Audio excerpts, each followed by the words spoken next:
The events of August 1 were tragic. The nation is looking for answers. But after this week, it doesn't look like we'll get a lot of answers anytime soon. On August 1, at least 6 people were shot dead after the army was deployed during protests. As soon as this happened, President Mnangagwa announced that he would set up a commission of inquiry to find out what happened, why it happened, and who was responsible for what happened.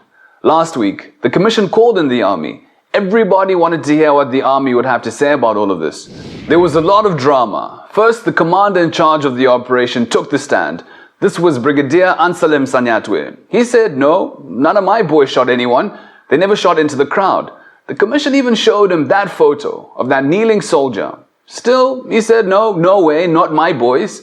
And then General Philip Valerio Sibanda, he too stood by his men. He said this, "I have no reason to believe that one of the soldiers could have shot and killed those people." The commissioners looked a bit surprised by this. Former South African President Kgalema Motlanthe is chairing the commission. He said, "Look, shouldn't you guys be saying, hey, maybe one of our guys might have made a mistake and we're investigating?" But the army guys stood their ground. Here's the thing. The least many expected was for someone to take at least some responsibility, just to understand the pain some feel. But then we see this happening a lot across our institutions in Africa. Our institutions just aren't too happy about taking responsibility. Let's take a look. About 2 weeks ago, there was some protest in Abuja, Nigeria. The army came in and shot dead at least 45 people. What did the Nigerian army say? Well, they said the protests were throwing stones at us. In fact, one commander said this, "What did David use to kill Goliath? So a stone is a weapon." 45 dead.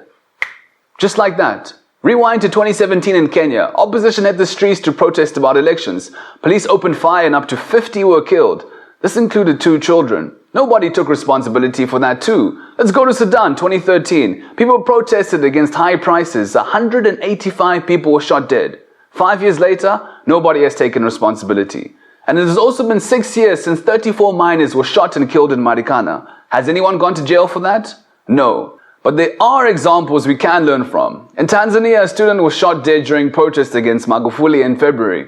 6 cops were arrested. In Angola, an army sergeant shot dead a boy during anti-government protests. The army did its investigations and the soldier is now going to jail. These are real examples. As you can see, such tragedies do happen. People can be killed in protests. But what's important is how we react to such tragedies. So, do we take from Kenya, which is simply ignore the deaths? Or do we learn from our ally Angola? Well, the answer to that is simple. We must think of the victims and those that they left behind. It's not about cheap politics. It's about real people finding closure.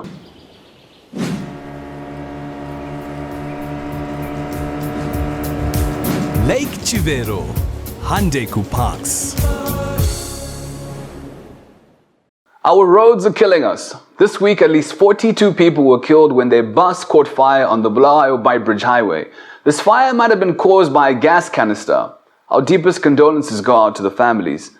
Condolences, a word we've had to say far too many times in this country. Let's take a look at the numbers. 1,793, that's the number of people who died on our roads in 2017. That's 5 people dying every single day. 90% of road accidents are a result of human error. 5 people per day. It's a real crisis. Well, how do we stop this? Well, number one, the government should just apply the law. The laws are there. In 2015, the government introduced Statutory Instrument 129. It makes it illegal to operate a bus without a special device that limits speed. Obviously, this law isn't being applied. Who hasn't been overtaken by a bus that looks like it's doing 140 or 160 kilometers per hour on the highway? How many times have we seen buses racing? The law is there. Who's in charge of this? Why aren't they doing their job? In Rusape, the driver was overtaking on a no overtaking zone. In the latest incident, a gas canister was allowed on board. Both these things are illegal. Where was the law?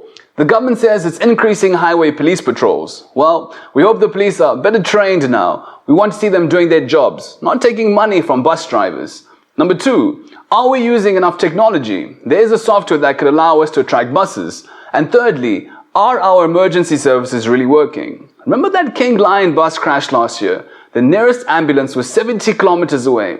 Does our fire brigade have enough equipment? We have to salute our firemen for doing so much with very little. Good thing we don't have natural disasters here. Where would our emergency services even start? It's scary to think about it. There's what doctors call the golden hour. That's the first hour after you've had an accident. That's the crucial hour in which your life can be saved. Are our medics trained well? Look, yeah, accidents can happen everywhere. But what's important is learning from the accidents to make our roads safer. What's important is building trauma centers along our highways.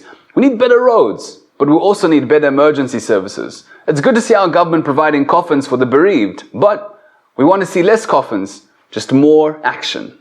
President Emerson Mnangagwa was among other leaders in Addis Ababa for the AU summit. This is not the usual AU heads of state summit, no. It's a special summit called to discuss how to shake things up at the AU.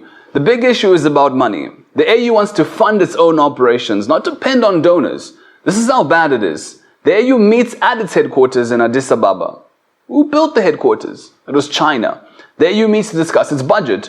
Who's funding that budget? 76% of it is from Western donors. Look, our leaders go to Addis Ababa, meet in a building built by foreigners, discussing budgets and programs funded by foreigners. We have no shame. The AU was launched in 2002. It replaced the Organization of African Unity, which came about back in 1963. The OAU was more about politics and liberation. The AU was supposed to be about economic development. But it's seriously hard to take AU seriously. We can't even keep our own peace. If a war breaks out, do you know how long it takes for the AU peacekeeping mission to go on the ground?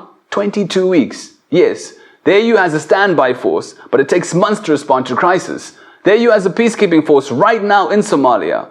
The EU is paying for everything, from the police allowances, salaries for civilian staff, and other operational costs. The EU is trying to do better, but how will they do this? An import levy of 0.2% for some imports. Every country will have to pay this. The idea is that this will raise 1.4 billion per year. African nations need to support the AU. It's not happening. Every country is supposed to pay subscriptions, just like you do in a social club. There are 54 members in the AU, but the majority of those are not paid up. Our leaders keep telling us that we should stop depending on donors. Can we take them seriously if the AU itself is dependent on donors? With all the wealth that we have in this continent, why is China building our headquarters? Why is the EU funding our peacekeeping? Honestly, African leaders must respect us.